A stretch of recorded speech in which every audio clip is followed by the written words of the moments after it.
our entire movement thought the worst, which is here's this uncertain time.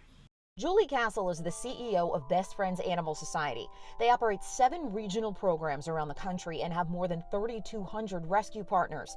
Castle says when the pandemic hit, they were forced to think outside of the physical shelter space. Virtual adoption, the foster-based programming, and really involving the community more in life-saving, rather than thinking about our work as a standalone thing.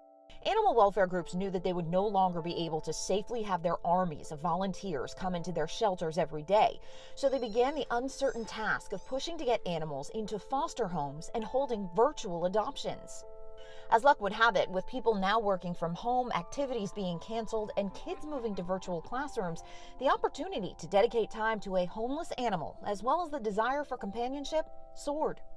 Within 1 week, we had over 1,100 animals in foster homes or adopted out, which was just amazing. Lifeline Animal Project, which runs 2 county shelters, a private shelter, and several low-cost clinics in Atlanta, saw a 59% increase in animals going into foster homes in 2020.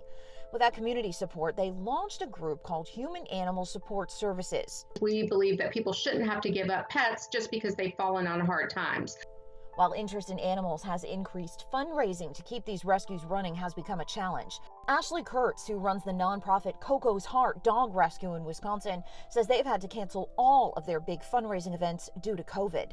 We lost over $100,000 in revenue. Our adoption fees only cover so much. So those events, too, have gone virtual. I've just launched our virtual silent auction.